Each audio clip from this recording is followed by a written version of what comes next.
Safer accounts. So by this I mean social media accounts.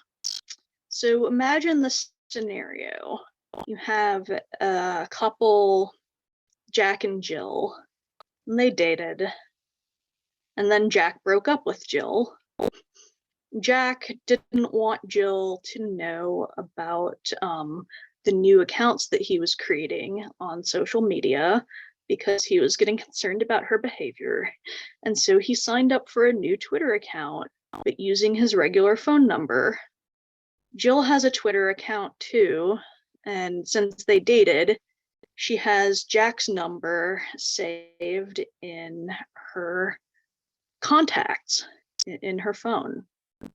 Jill runs Twitter's sync address book contents feature. This is the feature that some of you may have discovered by accident that is meant genuinely to help people find their friends, to find the accounts of people they already know. Twitter shows her Jack's new Twitter account he was trying to keep private from her because it detected that Jack's number that she saved in her contacts is the same as the number associated with Jack's new Twitter account. Maybe Jill was just curious about what this feature does. Maybe she's new to Twitter and she wants to find her friends, and Jack just sort of got swept up.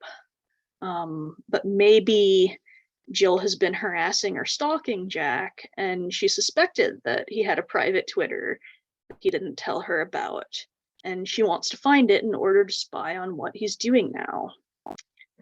So for this, the screenshot is actually not from Twitter, it's from TikTok, because many apps have this feature.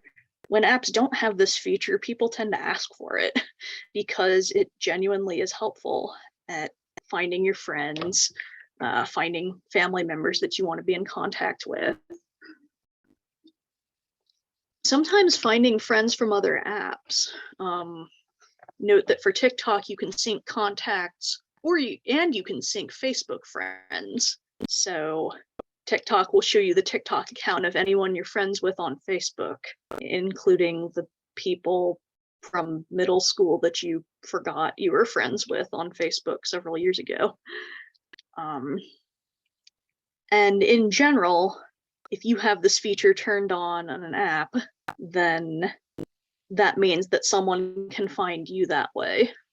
So for most apps, one way that you can deal with this is simply by not syncing your own contacts. And you can Google to find out if an app has a contact syncing feature. Usually if you Google like the app name and then find my friends or sync my contacts, you'll be able to find a page.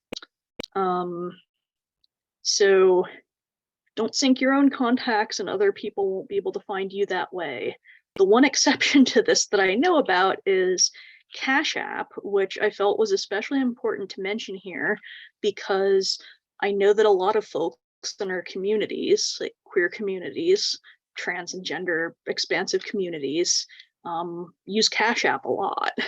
And I discovered actually by accident while setting up a demo for a training that with Cash App, you don't have to be syncing your own contacts in order for someone to find you through a contact sync. So how to deal with that? Well, that's what the next slide is about. So dedicated emails and phone numbers. A contact sync will not work for finding your accounts unless the other person has the email address or phone number that you used to sign up for the account. So you can create a different email address for it. Now, if you think that someone may be spying on your phone, for instance, then maybe you shouldn't create that email address from your phone. Maybe you should go to a friend's house or to the library to create a new email address. Phone numbers. So VoIP numbers, which is an internet-based number like Google Voice, is the one that the most people have heard of. will work for signing up for a lot of apps. And there are many free and paid VoIP number providers. I'm very fond of MySudo, even though it costs money because it lets me have up to 9 numbers at a time. Google Voice is free, although you only get 1 per Google account. Burner and TextNow are other popular options. And so this way you can avoid what I will call the Cash App problem by just signing up for Cash App with an email address or phone number that the people that you don't want to find you don't know about. And then that way, whatever they have in their contacts book for you won't match with whatever Cash App has on file for you. And so again, this also applies to advocates and organizations. So accounts that advocates are using to communicate with survivors should be compartmentalized from advocates' personal life accounts.